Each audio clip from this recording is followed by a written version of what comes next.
Vous souhaitez rédiger des articles de blog pour votre boutique en ligne afin de générer plus de trafic. Pour cela, vous savez qu'il est important de travailler votre référencement naturel afin de positionner vos contenus sur les moteurs de recherche et notamment Google. Vous avez entendu parler des mots-clés et vous savez que les moteurs de recherche se basent justement sur ces mots-clés. Et oui, puisque les internautes recherchent des mots-clés et c'est en se calquant sur ces mots-clés précisément que vous allez pouvoir générer du trafic. Mais comment savoir si le mot-clé que vous souhaitez travailler est un mot-clé qui est recherché et qui est intéressant pour vous? Je vais tenter de répondre à ces interrogations dans cette courte vidéo. C'est parti!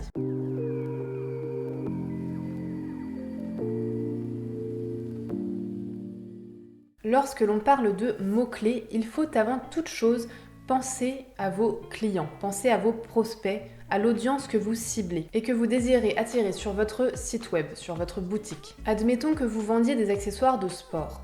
Votre audience est probablement intéressée par tous les bons conseils, les astuces pour perdre du poids ou pour gagner du muscle. Et donc il va falloir trouver des sujets d'articles en phase avec cela et qui vont répondre directement à leurs interrogations, à leurs besoins. Vous pourrez alors rédiger des articles tels que 10 conseils pour perdre du poids ou alors quels aliments pour maigrir. En fonction du type de prospect que vous souhaitez attirer, il va falloir choisir le bon contenu. Il va donc être intéressant de leur donner les informations qu'ils recherchent. Ainsi, admettons que vous cibliez particulièrement les personnes qui souhaitent perdre du poids et que sur votre boutique, donc, vous vendiez non pas des produits pour prendre du muscle, mais vraiment pour perdre du poids. Il va donc falloir rédiger des articles spécifiquement pour ces personnes qui souhaitent perdre du poids. Par exemple, vous allez pouvoir écrire un article intitulé 10 astuces pour perdre du poids ou encore quels aliments pour maigrir. Vous avez donc déjà là le thème principal et c'est donc là qu'entre en jeu le principe de mots-clés. Pour trouver un bon mot-clé, il va falloir prendre en compte plusieurs critères. En effet, un bon mot-clé pour vos concurrents ne sera pas forcément un bon mot-clé pour vous. Bien que vous ayez le même but que vos concurrents, donc attirer des prospects pour faire en sorte qu'ils aillent sur votre boutique et achètent vos produits, votre site n'a pas forcément les mêmes avantages que vos concurrents. Peut-être que vos concurrents sont là depuis très longtemps, sont des sites qui ont de l'autorité, c'est-à-dire que Google les prend vraiment au sérieux. Si votre site est plutôt récent, Google ne mettra pas forcément en avant vos contenus comparativement au contenu de vos concurrents. Il va donc falloir trouver des mots-clés sur lesquels vous êtes capable de vous positionner. Voici donc les quelques critères à prendre en compte. Donc la première chose que je viens d'évoquer rapidement, c'est l'ancienneté. C'est donc l'ancienneté de votre site par rapport à la concurrence. Ensuite, il y a l'autorité de votre nom de domaine.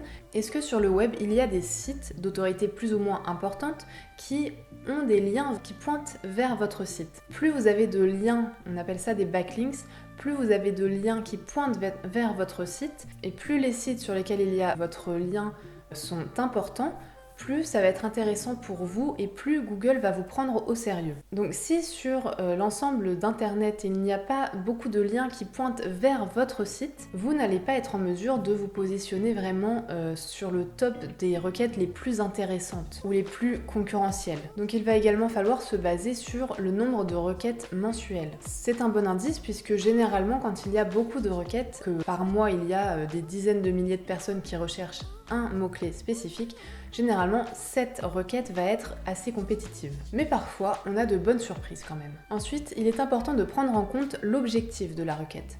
Est-ce que lorsque l'internaute recherche un tel mot-clé, par exemple astuce pour maigrir, est-ce qu'il y a une intention d'achat derrière? Pour cette requête, pas forcément. Alors que si l'internaute recherche complément alimentaire pour maigrir, là il y a clairement normalement une intention d'achat. Donc ce mot-clé risque d'être un peu plus concurrentiel que le précédent, puisque généralement plus il y a une intention d'achat, plus les e-commerçants qui souhaitent vendre leurs produits vont essayer de se positionner dessus. Donc c'est vraiment assez compétitif. Donc si votre site est récent et que vous n'avez pas beaucoup de liens ou que les quelques liens que vous avez ne sont pas très puissants, Google ne va pas vous mettre beaucoup en avant. Et ce, même si vous travaillez votre SEO on-site, donc notamment la rédaction optimisée pour le référencement naturel. C'est pour cette raison qu'il va falloir être intelligent et vous positionner sur des mots-clés qui sont à votre portée. Par exemple, ici, vous voyez à l'écran que la concurrence est assez forte sur le mot-clé comment maigrir, mais que si vous ciblez un peu plus précisément sur